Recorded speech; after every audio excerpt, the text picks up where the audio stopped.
Nah, saya mulai ya. Assalamualaikum warahmatullahi wabarakatuh. Selamat malam teman-teman semuanya.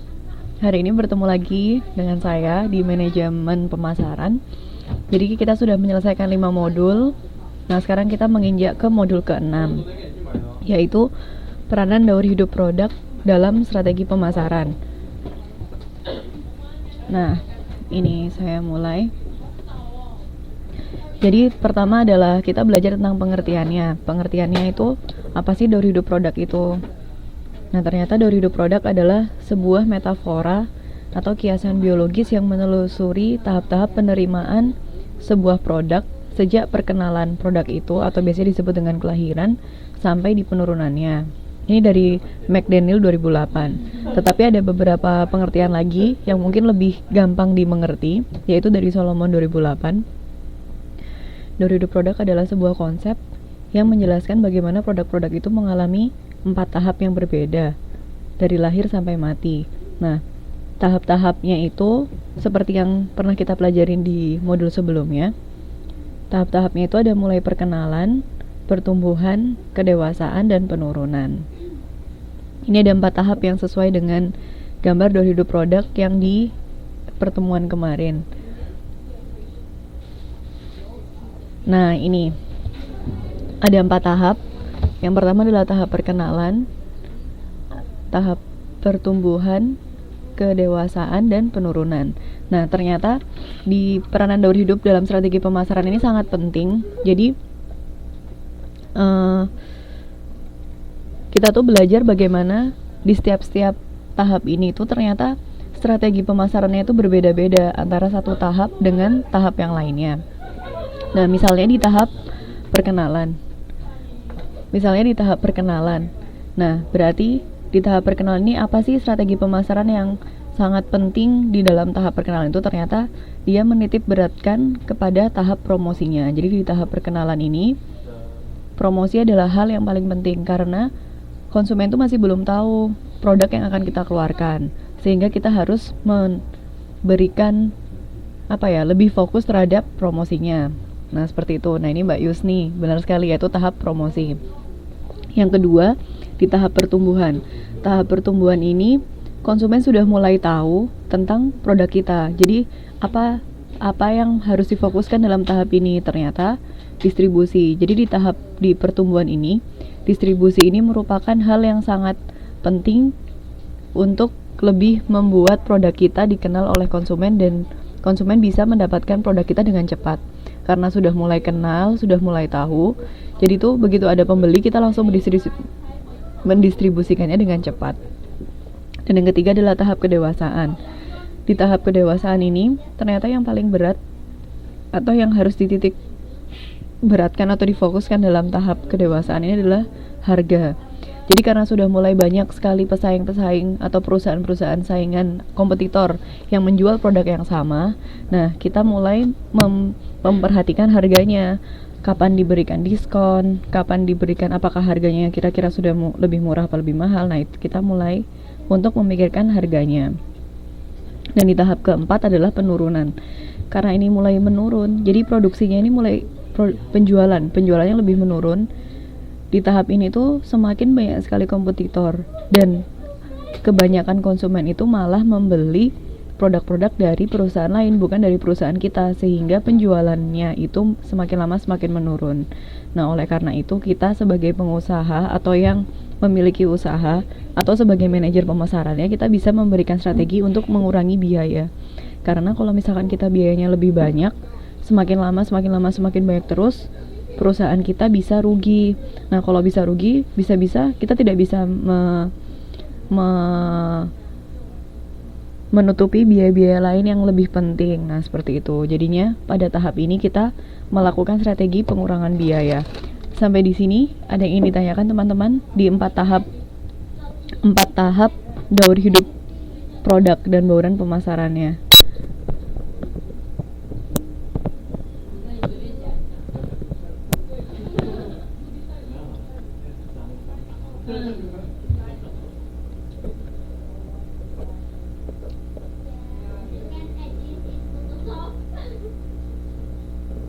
Ada yang ditanyakan? Atau suara saya terlalu cepat. Mbak Iis masih belum.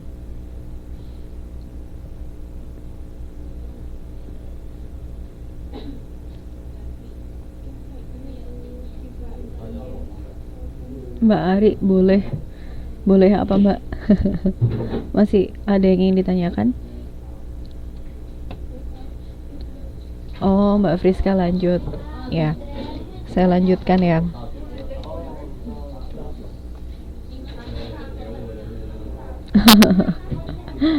Iya.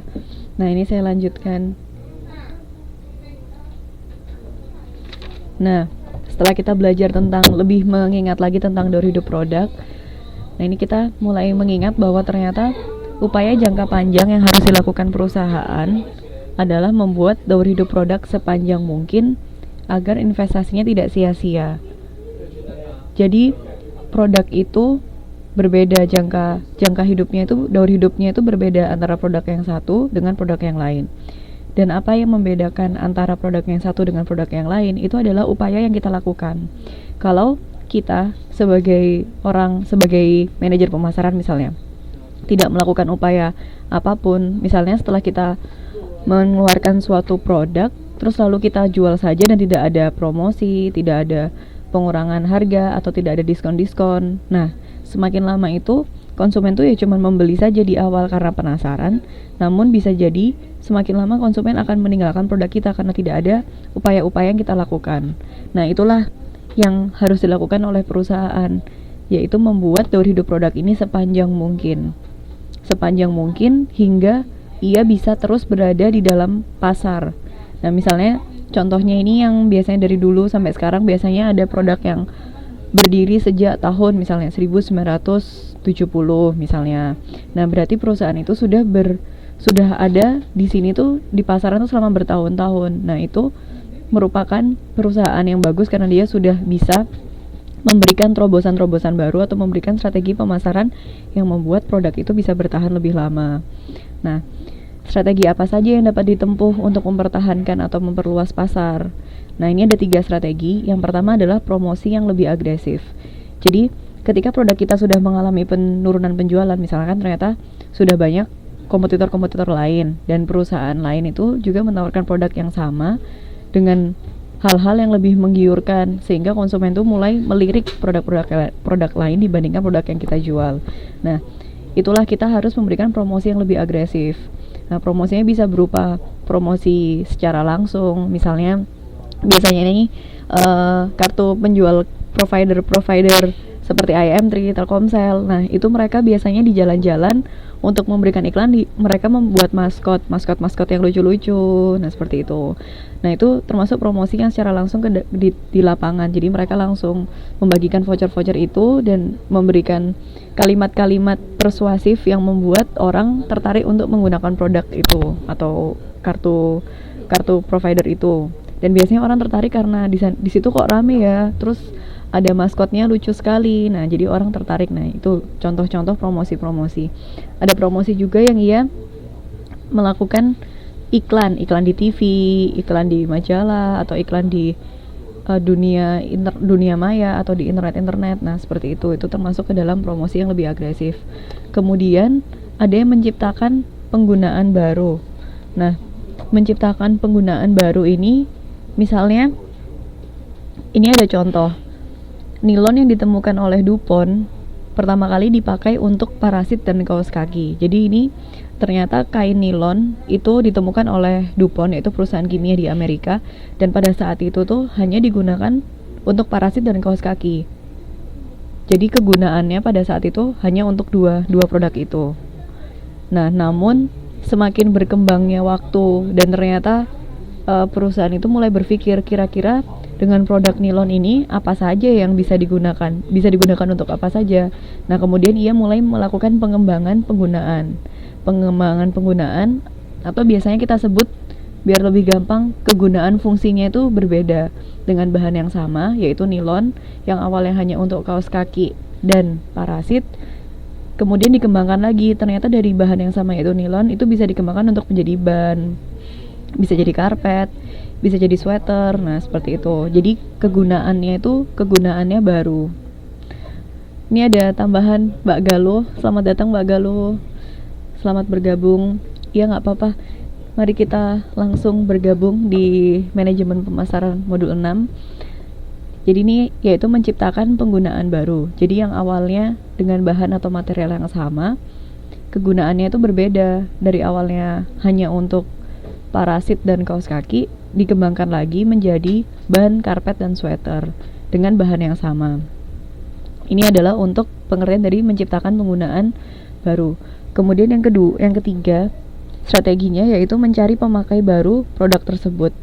Nah, mencari pemakai baru itu misalnya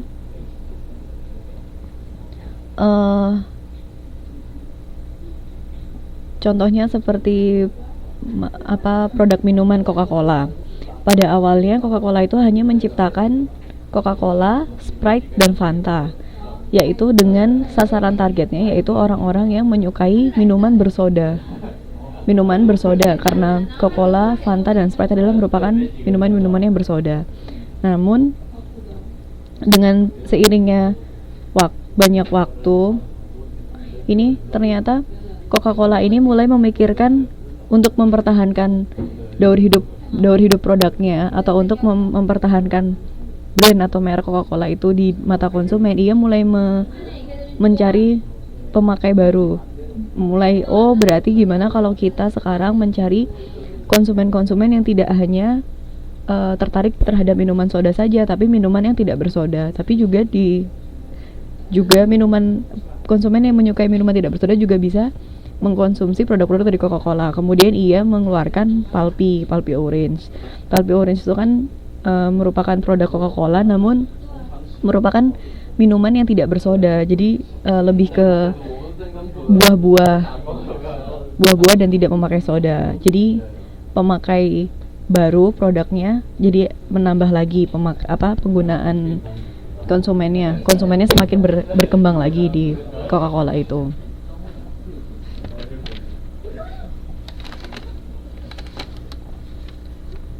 Saya lanjutkan. Yang selanjutnya adalah taktik dan keluaran pemasaran dalam tahap daur hidup produk.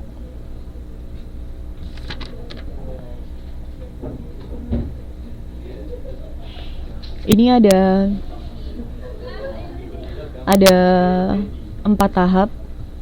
Yang pertama, Waalaikumsalam Mbak Anis. Silahkan bergabung langsung. Bergabung langsung di mana?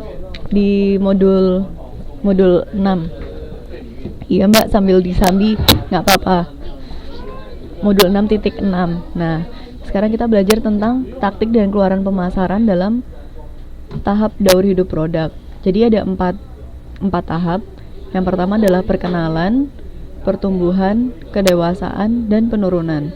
Nah, sedangkan keluarannya ini berbeda dari masing-masing tahap ini, memiliki keluaran dan taktik yang berbeda-beda. Nah, ini misalnya dari penjualan.